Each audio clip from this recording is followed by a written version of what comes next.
I'm Bishop Joseph Tolton, and welcome to another edition of Just Conversations. Over the last 6 weeks, Americans have been reeling from the devastating impact of COVID-19.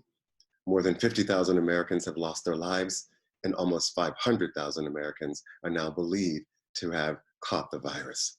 One of the most devastating impacts have been the economic implications of following the orders and the advice of our scientists and doctors, which of course is to have social distancing. This has mandated that businesses have been shut down for the last 6 weeks. According to Dr. Birx and Dr. Fauci, and even according to the guidelines instituted by the White House, there are certain criteria that should be met in order to reopen a state's economy. Apparently, that message has not been received by Governor Kemp of Georgia, who has decided before his state has met the criteria set by national standards that he is going to begin to reopen his economy as of today. One of the most awful implications of the governor's order is the impact that this disease has had disproportionately on the bodies and lives of African Americans. I am so blessed to be joined today by Senior Bishop Alex Byrd, who is the bishop who covers the southern region for TFAM, the Fellowship of Affirming Ministries, as well as Bishop-elect, who will one day preside over the southern region of TFAM, Bishop-elect Sonia Williams. I thought it was important that we speak with these community leaders to get a sense for what is their read on what's happening in Georgia and in the South. How are they pastoring their congregations and communities during these very, very, very troubled days?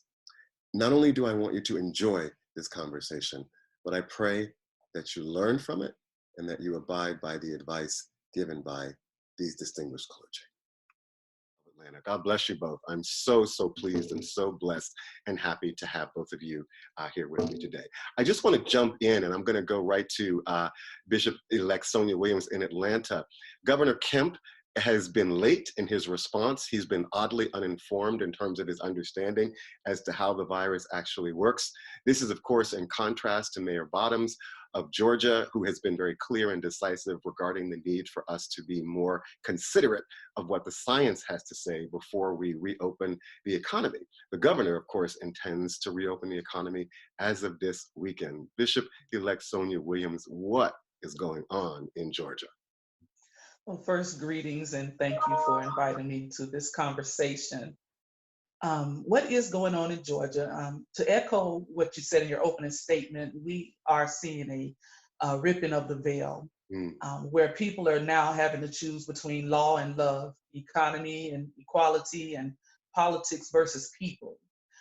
Governor Kemp in our state, if we do not open things up and get the economy flowing again, whereas Mayor Keisha Lance Bottom has expressed her concern for flattening the curve and for the livelihood and well-being of Georgia citizens, especially those who are more at risk of contracting coronavirus, COVID-19.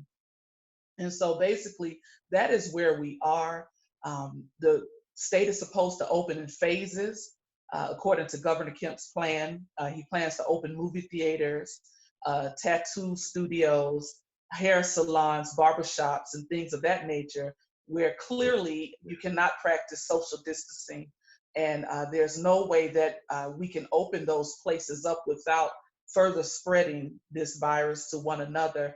And so it comes into question the motive behind his decision, because it also makes African American people more at risk, because these are the places we frequent. And it pushes us into the throes of being test dummies almost, or lab rats, as it concerns experimenting, as if opening up in these phases will cause a declination in the virus. So that is where we are. And of course, there are many protests going on both sides of the issue.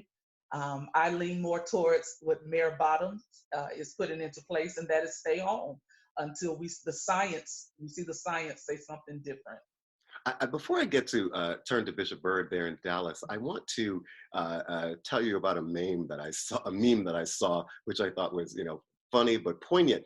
And the meme said, I'll go out when they open up the golf courses and the country clubs and when they open up the tennis courts. And I thought, well, I think that that really says it all. There is clearly a racial dimension to what the governor is doing. And you use the word, what is his motive? What is his motive? And of course, we often think of motive when we really think of behavior that it pains me to say, but is really not only despicable, but a bit criminal. Do you perceive that there is, at a minimum, deep racial insensitivity that is guiding his policy? Most definitely. Most definitely. I also allude to think of Darwinism, where there's seeking to be an eradication of parts of society that are not necessarily as economically empowered, unwanted parts of society. It even resembles genocide, if you will. I do believe it's racially motivated. And one thing we have to bring to light is that Mayor Bottoms is the mayor of the city of Atlanta, Yes. but there are almost 50 plus mayors in Georgia. Mhm.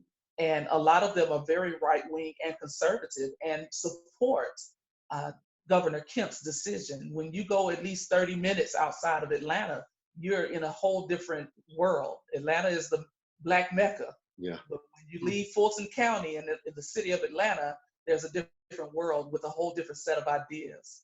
And it's very conservative, very right wing. There's some other words I could use, but I won't. Yes, yeah, considering that you have on your collar, I'm sure. Yeah, yeah, we'll keep it clean for today.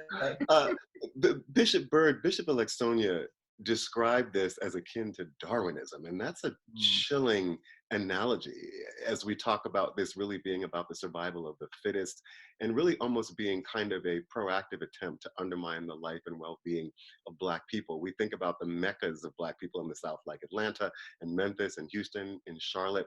As the bishop of the Southern region, as you're in touch with pastors and activists across the region, is this something that we are seeing spill across the Southern region? Well, definitely something that we're seeing. And I'm just looking at Atlanta, but I'm also looking at the state that I live in Texas. I mean, it's amazing how all of this is unfolding and how all the unveiling, I like that phrase, the unveiling of racism. Yeah. Racism 2000, after a while they stopped naming the software by versions and they started naming them by years. This is racism 2020, right? And so and we see a lot of things, and I'm wondering what is the real theology, or not theology, the philosophy behind all of this, because I understand the need to get the economy going, right? I understand that, and we've got to have something to come back to. Sure.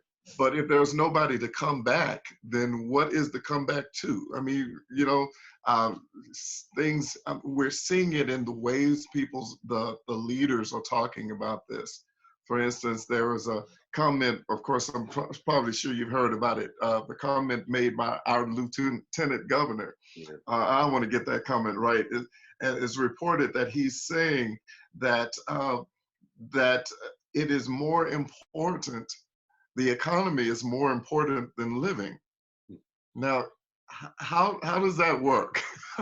How can you have an economy when everybody is dead? And especially during the time, of course, we know about the stimulus packages and stuff like that. I remember when that came out in the 2009, when the tech bubble bursted, Yes. right?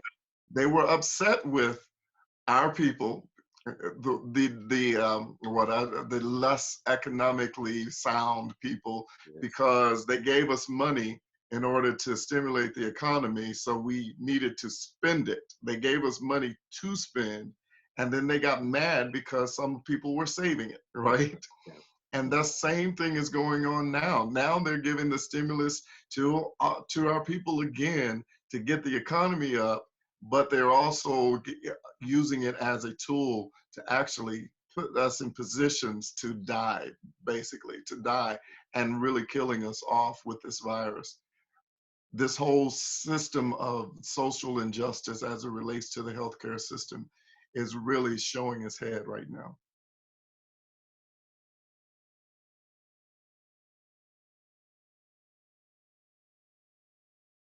Amen. In Venice, the dolphins are swimming through the canals. In China, they're actually seeing through the smog and seeing the sky again. I am told that in places like Los Angeles and California, in urban cities, they're seeing wildlife as well. There are rams and other wildlife that are exploring the city because human beings are at home. Certainly the earth has cried out for healing, and that is exactly what is happening. How blessed I have been to be with you two shamans and with you two healers. Don't go anywhere. Stay tuned for a word now directly from Bishop-elect Sonia Williams, instructing you in Atlanta specifically what you should or should not be doing in response to Governor Kemp's order, followed up by some words of wisdom from our senior bishop, Bishop Alex Bird. I love you both. You're my friends and my colleagues. Thank you. Thank you so much for having me. Thank you. Amen. It's been a pleasure. Bless This is Bishop-elect Sonia E. Williams from the Fellowship of Affirming Ministries South Region. Hey, listen, we have a job to do, and that job is to flatten the curve of COVID-19, and we can get this done together. All we have to do is stay home, shelter in place, frequently wash our hands, keep our hands away from our faces, and if we must go out, please glove up or mask up. Who knows? The life you save could be someone you love. The life you save could be your own. So let's do our part by flattening the curve of COVID-19. We're in this together, and together we can get this done. God bless you. I understand the critical nature to get the nation's economy back on track. But as a spiritual leader, I first must prioritize the health and well-being of the people. And so I am encouraging you to do as I am doing. Shelter in place. And if you have to go out, wear a mask. Wash your hands frequently and practice physical distancing. Doing this will contribute to the saving of many lives, and one of them just might be yours.